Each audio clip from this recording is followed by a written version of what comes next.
Hello everyone, welcome to a new video from Your Overwatch. Today FREEDO and I are going to do a discussion video. The subject for today will be triple tank, why it's good, why you should try it, as well as a discussion about what the effects are to the larger meta. Right, so the last meta felt really tank heavy, but the biggest change from last meta to this meta was the change to nano boost speed. But the interesting thing was that really all that did was nerf the effectiveness of Reaper, which basically did infinite damage to break through tanks. And now that that's gone, it seems like tanks are even stronger than they were before. Now, we're going to break down why this is good and why it works, because it seems like a lot of people are surprised when I bring this up that it's even a viable thing to do. One time I was running on stream and said we might try 3 or 4 tanks, and someone asked me, like, how is that enough damage? Because intuitively you might think like, well, 2-2-2, there's everything's in order, you should have your 2 DPS players, 2 healers, 2 tanks in front.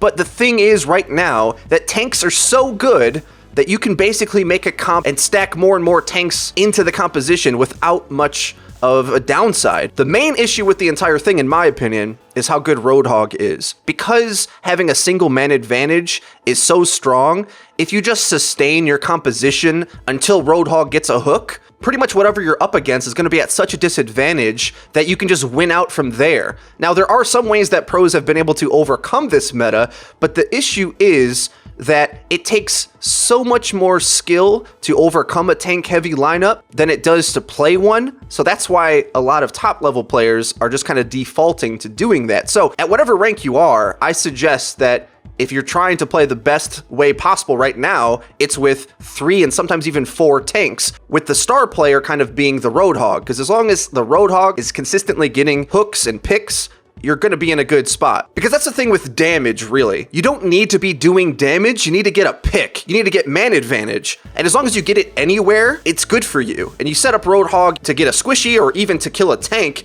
automatically just getting that 1 kill, which Roadhog can do against anything, sets you up to snowball the fight from there, and that's kind of the issue right now. So yeah, part of the problem is that Ana's healing is very strong for tanks. Obviously, the area of effect grenade influences how much overall healing they can all take. So a lot of pro setups are running Ana Lucio. Now that's not uncommon from what we've seen before. We've seen that in plenty of metas before. But the real problem is that if you overload your roster with tanks, not only do you have just the raw HP, but quite a lot of them have armor. And if you don't know armor, it has like an incoming damage nerf to each individual hit, so it's better than just standard HP. So if you have a lot of tanks sitting in front of Ana and she can heal them really easily, she's going to build nano very quickly, and that's part of the problem at the moment. So chip damage means nothing in Overwatch. Actually, it means the opposite of what you think it should. So normally you would think doing chip damage and gradually whittling stuff down is better than doing none. Well, actually, because of Ana and because of the way support ultimates work from healing, etc., if you have a lot of tanks on your team that can outlast or take a lot of chip and then you can just heal them all in one go, that's extremely advantageous. And actually the damage characters on the other team trying to do their job works in your favor, and that's one of the reasons why overloading comps with tanks at the moment is so strong. There's also the other point that FREEDO's raised with the Roadhog example, in that some tanks do untank-like behavior. So Roadhog is excellent at killing. He's excellent at picking out an enemy squishy or an enemy damage dealer and just removing them from the board of play immediately in one hit. And because we've called him not a tank before, obviously quite famously, in this context, when he's getting that much healing behind him and he's got, I don't know, say a D.Va defense matrix in front of him, when he's combined with all these other tanks, none of that matters, because essentially he's not going to be feeding ultimates, he's going to be protected, and he's going to be uninterruptible when he goes to hook. Now normally if Roadhog hooks one of your teammates, you could Lucio boop away, or you could certainly stun him. But if a D.Va's in front of him, like escorting him, there's absolutely nothing you can do. The only thing you can do is avoid. So at the moment, Roadhog is the real key, I think, like FREEDO said, to this.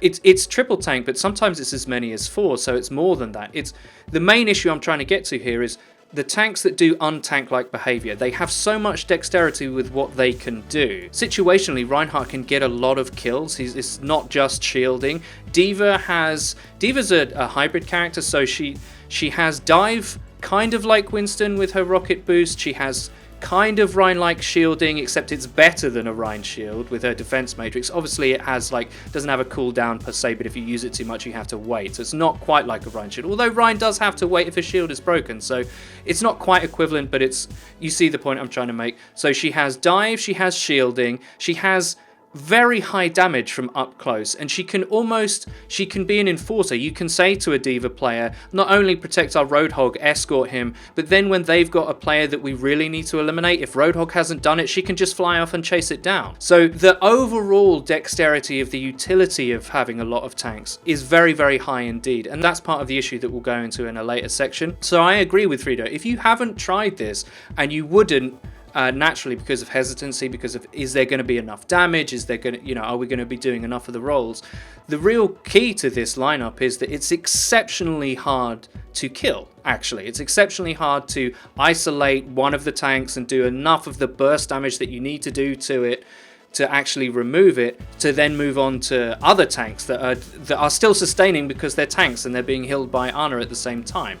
So we'll go into why some of the characters are so good in certain combinations in a moment, but I'm just going to hand it back over to FREEDO now to continue on things that I said. So what do you think, FREEDO? Well, I think it's a good place to jump into another area where I was horrifically wrong about. I thought that the D.Va buffs wouldn't be enough to secure her a place in a lineup, because my assumption was she would compete against other tanks in like a 2-2-2 lineup. In reality, as it turns out, she's not competing for a tank role, she's competing for a DPS role. And when you combine, like you're saying, all these different dexterous tanking abilities, which have the utility to protect another player, also to run things down and to shoot each other, the problem is tanks fight well against other tanks. Like, they're kind of required in order to counteract them, because there's no like DPS character that can just straight up deny Roadhog hooks. You can Zarya bubble, you can fly in with your D.Va defense matrix to protect your teammate that just got hooked maybe, or you can shoot him fast enough, but as a squishy target yourself, you can't really deny that amount of utility out of these tank characters that provide shielding and pins and hooks and all these other types of things. There's no DPS that really does that. Now, the only real answer that teams have kind of figured out to utilize would be like a Mei, who can put up an ice wall in between them and then try to focus one down, freeze through defense matrix, stuff like that, and try to get your damage in to shoot something. But the problem is, every single sort of theory craft solution that teams have played around with to try to get around this, whether it's zoning them off with Mei, like I said, or let's say like a Misfits 3 DPS, what I call squad comp, with takes multiple angles, which requires an immense amount of skill to play, mind you. It requires so much more effort to put in to just carve through this lineup than it does to play itself. So to me, I think the answer is, I would like to see characters that had more DPS plus utility in them, whereas like theoretically you'd say, well, Reaper destroys tanks, doesn't he? Well, sort of, but you have to set him up first anyway in order to even get there. And right now, D.Va can solo a Reaper, and that makes him almost unplayable. So you have to sort of protect him in order to get to the damage, and if you're going to do that anyway, why not just pick Roadhog, who's good against tanks as well? That's kind of the issue. Like, the big spread of D.Va's shotguns and Roadhog's shotguns is good against tanks, and also all their abilities interact good against tanks as well. So a lot of teams are basically being forced to either mirror this composition or to come up with really inventive, more difficult ways to play that probably isn't going to yield as consistent of results and is more difficult to do. So one thing I'd like to raise here is obviously D.Va getting raised up to 600 HP. Now I say 600 HP, but most of that's armor, so that's better than a straight buff to HP. I'd also like to say, let's have a conversation about value. Okay, so if you're playing DPS role, one of the biggest problems of getting value out of your character is that normally they're supposed to be mechanically harder to play, but grant better rewards if you have the skill to pull it off. So Widow, McCree, etc., all those kinds of things.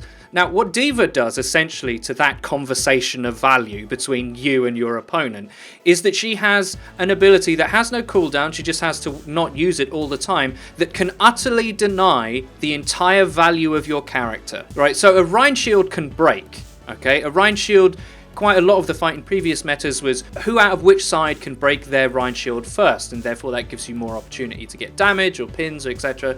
D.Va doesn't do that. D.Va just says, oh, well, I guess you're shooting at me. The entire reason of you being in the game, your exceptionally narrow value is being utterly denied by me with quite often regularity. And that's part of the problem, is that there's no way that a damage character can deny her value apart from kill her. But that's incredibly hard to do when she can just deny all incoming damage. It absorbs ultimates. It will absorb a graviton. It can do so much. It's so dexterous. There's very little a raw damage character can do against that. And that's partly why we're going to go into solutions about what we can do. Now, FREEDO alluded that, damage plus is something that he mentioned. I think what he means by that is, Zen Discord or Mercy Damage Amp, things like that. Because currently there is no hero that does for DPS what Ana's healing can do for tanks. And we think that's just true. Now, obviously, Ana helps everybody, but specifically tanks. She adds to the main thing that they do. They tank damage, they have a lot of HP, and she can reinforce that really well. There's no option for the damage characters to boost them effectively to cut through that. So that's actually one of the suggestions that we're going to talk about. Right. So one thing that we're going to have to admit is that no matter what, something is going to be OP in the meta, quote unquote. Back in the day, we tried our best to advocate to leave DPS characters alone, to allow the characters that take skill to quote-unquote dominate the game, because as long as their skill shots and skill abilities that are doing well, that's what the game looks like, in our opinion, in a healthy competitive environment. Where we live now in the more tanky meta, and it's dominated by the value of Roadhog picks, none of that skill's really required to win unless you have just amazing skill that you can surpass the tank meta and play like Misfits style, which is pretty hard for us to do, or at least us normal mortals who aren't named Soon, let's put it that way. So ultimately, I think, one, we need new characters, but without that being the case, and just to pull that out of Blizzard's pocket, it's just not going to happen. So as sort of a temporary solution, I think both of us are willing to go back to the days of OP Zen and OP Mercy, just so we can see damage characters back into the fold, because right now, it's kind of out of whack, really. And that's sort of the issue with these supports that we've been talking about on this channel for quite some time. Supports inherently have always been very strong in enabling a playstyle. And when Zen was really good, then Genji looked amazing. When Mercy's res was really overpowered, then Pharah got used more. And honestly, the changes to Pharah have been somewhat significant, but haven't really done much. The Mercy changes seem to be even more impactful to her. And at the end of the day, it's these support utility characters that are like bringing out the ability of all these different types of heroes to be used. So ultimately, we have to kind of just choose what type of game we want, because we can't have everything. Another solution might be, mind you, is if we strictly enforce a pick limit. So simply put, let's say 2 heroes from each class, and then maybe we can have some debates about which hero should be in what class. Maybe Sim belongs in the defensive category because she's a builder or something, or things like that. But regardless, I think that would sort of solve this in an arbitrary way. I don't think I want to do that, but the issue is now we're kind of in the same problem that we were in Unlimited Pick, where there was teams on like King of the Hill that would pick 5 Tracers and a Lucio or something and just swarm the enemy team, and it was really chaotic. That's basically the same situation we're in now with tanks, and we're using these powerful support abilities in order to keep them alive, and the dexterous nature of tank kits to surpass the need of playing more difficult heroes. So at the end of the day, at least I think from our side of the fence, the grass isn't always greener on the other side. I prefer the days when Widow and Genji were really good, rather than now where they kind of just feel unplayable, or the amount of skill that's required to put in is just so much higher than it used to be. Sadly, until we get like a roster of like 50 characters, we're gonna keep running into these problems. So we sort of have to pick the meta we want, because no matter what, something's gonna be sort of on the top. And currently the thing that's on top, even though this is a tank video, it's not actually tanks. As FREEDO's alluded to, the thing that enables this playstyle is the fact that healing is so strong in Overwatch. And when healing's that good and you have characters like Ana with the abilities like her Biotic Nade, people like pros will find the easiest, most powerful strats to employ, and the one we're currently seeing at the moment is tank-heavy lineups. However, if the opposite were true and it was the amping characters like Mercy and Zen that were more powerful, we'd have a much more damage-focused meta. And as for reasons we've outlined on this channel, I'll just repeat that point.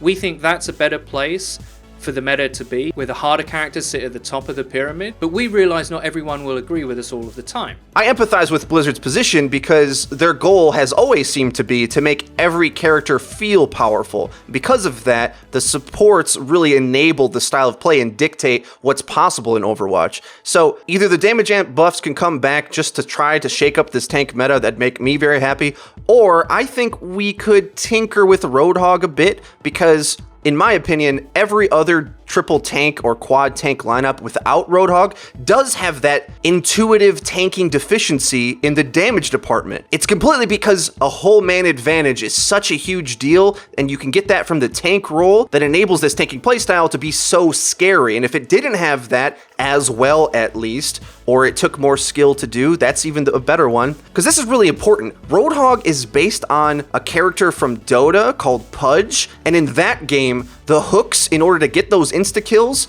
are like one of the hardest abilities to hit in the game. Whereas in this game, Roadhog hooks, though they are difficult and take skill to do, and Roadhog as a character, definitely, it takes some skill to play, as compared to the other burst damage in the game, to get an insta-kill, it's much more difficult to get. I mean, you can just blindly hook them around corners, you can keep spamming them, it's not even a projectile, really, it's like this goofy hit-scan hybrid that can hit you around corners. If it took more skill, like if it felt as difficult to hit as at least a Pharah rocket, which I think most people would probably agree it's harder to hit than that, then I think we'd be at a different place with this entire tank meta. But right now, in the place it's in, it's kind of messed up. And I know they're working on it, so I don't know if the new Hook 2.0 will fix this entirely, or if we have to play with his stats alone in order to make him less of an obvious pick. Either way, I'd like to see some changes to try to get us back to a different place, because I almost dare to say it, but I think I may prefer the Nano Boost Beyblade meta to this.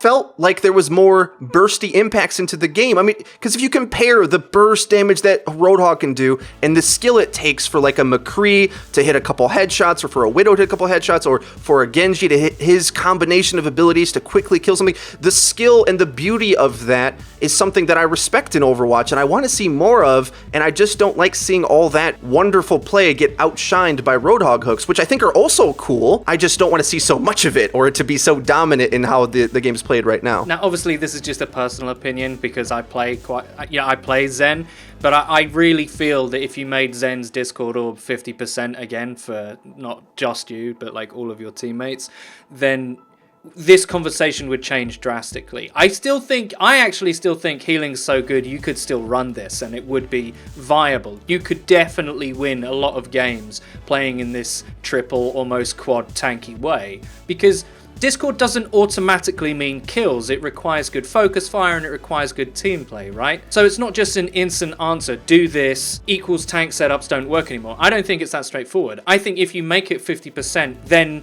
this becomes a conversation, right? I have always said I preferred a meta where Zen was really good and Discord was really good because that meant stuff died, right? The damage characters got to shine even more than they ideologically should, I guess. But again, that's just a personal opinion. There's loads of different answers for this sort of thing. I think the key to unlocking this would be to buff other supports. I think Mercy and Zen both could see a bit of love in order to compete with Ana, because even though Nano Boost was nerfed, you gotta think too, all the ultimates were kind of nerfed with the charge rates and whatnot, so they feel in a good place, but Ana just have so much more utility to the other supports right now, even still, and I think, you know, a little bit of a change could work out. The downside is, if we put like 50% damage amp on Mercy, that does make one-shot body shots with Widow kill things maybe more than some people would like, but I still would live in that world rather than the Roadhog hook world, but that's just my opinion.